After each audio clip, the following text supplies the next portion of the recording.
Bienvenue à tous dans cette mémo-règle dédiée à Fertility. On va passer sur un jeu un petit peu plus léger que ce que je fais d'habitude, puisqu'il en faut un petit peu pour tout le monde.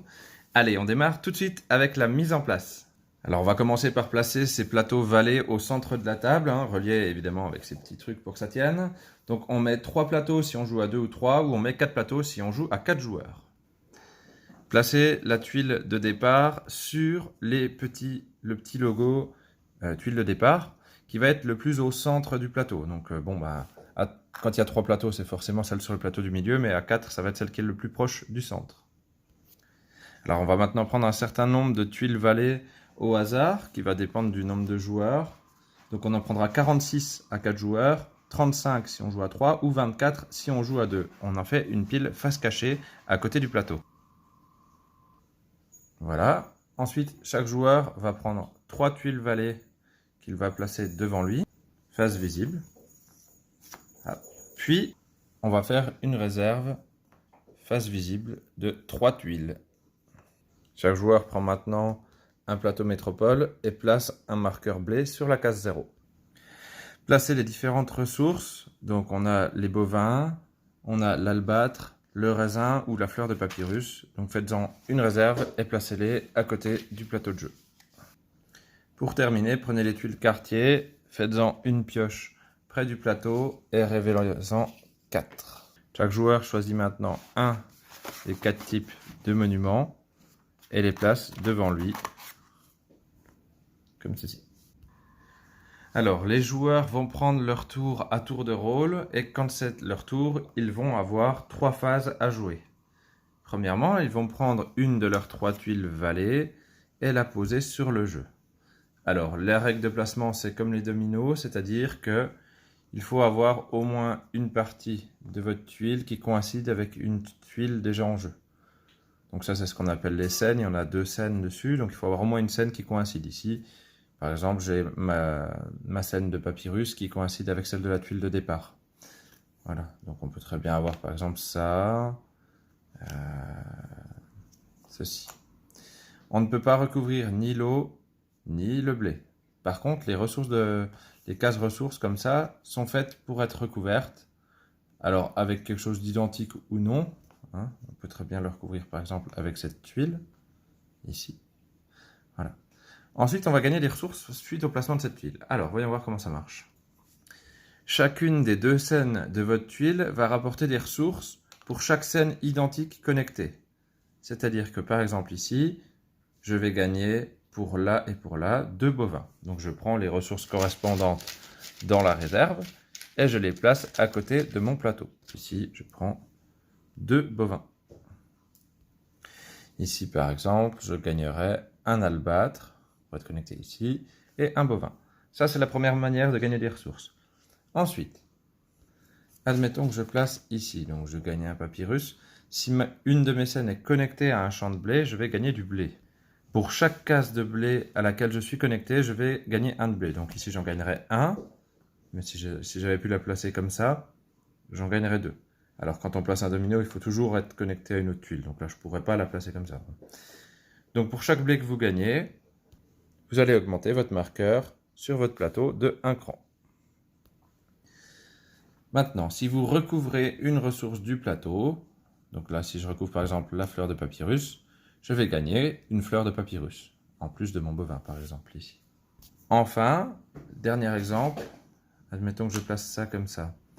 Je gagne donc un bovin pour ici, un blé pour là, un bovin parce que j'ai recouvert là, mais j'ai créé surtout une case vide. Et lorsqu'on crée un espace vide comme ça, on peut prendre une ressource de notre choix, à part le blé, donc une des 4 ressources du stock, albâtre, bovin, fleur de papyrus ou raisin, et la mettre à côté de mon plateau, donc vraiment une au choix. Sinon, je peux renoncer à cette ressource et placer un de mes monuments dans cette case, et il fera des points à la fin. Donc c'est ce qu'on appelle faire une carrière. Donc soit une ressource au choix quand vous créez un espace vide d'une case, soit vous placez un de vos monuments. Toutes les ressources gagnées seront placées à côté de votre plateau. Et voilà pour la première des 3 phases.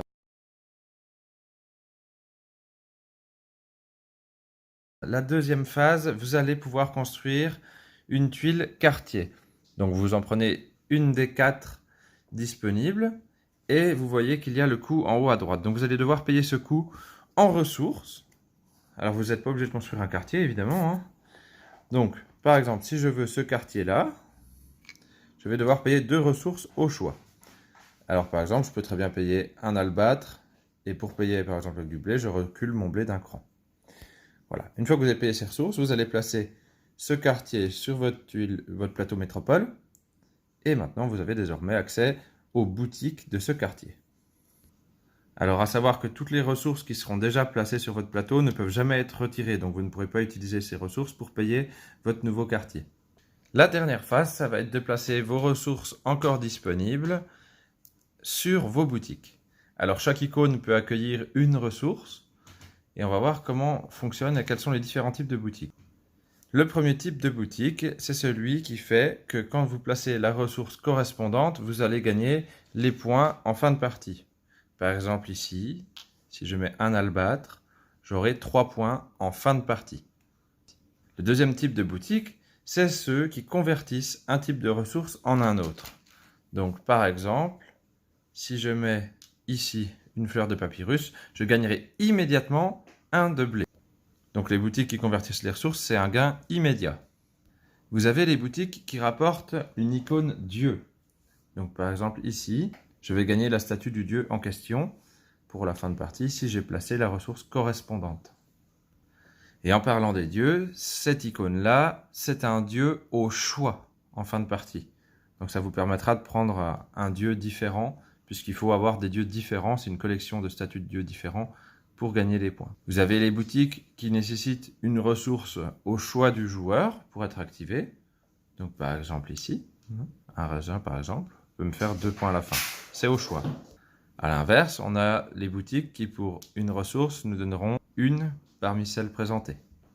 Enfin, le dernier type de boutique que vous pouvez trouver, c'est des boutiques qu'on appelle spécialisées. Malgré la grande icône, il suffit d'en avoir une dessus. Et à la fin du jeu, vous aurez 1 point par exemple ici, fleur de papyrus sur tout votre plateau, hein, pas que dans cette boutique. Donc voilà, vous pourrez en placer un, et chacun de vos fleurs de papyrus, par exemple, fera 1 point à la fin. Si je me suis mis ici, tous mes raisins à la fin feront 1 point, tous mes raisins sur ce plateau. Autre boutique spécialisée, ici, il va falloir que j'ai 3 raisins, mais tous mes raisins de mon plateau à la fin feront 3 points. Enfin, lorsqu'il s'agit de terminer votre tour, vous allez commencer par perdre toutes les ressources qui sont restées à côté de votre plateau, inutilisées ce tour-ci. Alors évidemment, ça ne comprend pas le blé, puisqu'il n'est pas à côté de votre plateau. Le joueur prend ensuite une tuile vallée de la réserve qu'il place à nouveau près de lui, histoire d'en avoir toujours 3, et en remet une de la pioche. Et pour terminer, si le joueur avait construit un quartier, il en prend un de la pioche et le replace ici, histoire qu'il y en ait toujours 4. Je rappelle que vous ne pouvez pas construire plus d'un quartier à votre tour. Donc par exemple, si c'est la fin de mon tour, j'en prends une ici, je ne peux plus la remplacer, ça déclenche la fin de partie. Chaque joueur, une fois la fin de partie déclenchée, va encore jouer un dernier tour, puis on procédera au décompte des points. Alors rapidement, il existe une variante de joueurs, avant le scoring je vais l'expliquer. Donc lors de la mise en place, au lieu de mettre 24 tuiles, vous en prendrez 39 tuiles vallées. Et la petite différence, c'est qu'après avoir pris une tuile à la fin de votre tour, vous allez de plus en défausser une avant de compléter à 3. Voilà. Donc ça oblige à faire un peu plus attention au jeu de l'autre pour éventuellement lui retirer des tuiles intéressantes. Enfin, on va passer au décompte des points en utilisant le petit carnet. On marque les noms des joueurs et on va faire chaque catégorie une par une. Donc première étape, on va commencer par regarder les boutiques généralistes. Donc le généraliste, c'est celle qui, pour des ressources, rapporte des points qui sont définis à l'avance. Donc là, par exemple, j'ai 5 points pour mes boutiques généralistes. On passe ensuite aux boutiques spécialisées. Donc les boutiques spécialisées, c'est celles qui font que toutes les ressources d'un type vont vous rapporter des points à la fin. Donc évidemment, hein, il faut que les boutiques soient complétées avec toutes leurs icônes pour faire leurs points. Hein. Donc ici, par exemple, j'ai 1 point par papyrus sur mon plateau, donc 2. Ici, j'ai 1 point par raisin plus 3 points par raisin. Donc là, chaque raisin me ferait 4 points. Là, j'en ai 4, 4 x 4, 16. Donc là, j'aurai 18 points pour les boutiques spécialisées.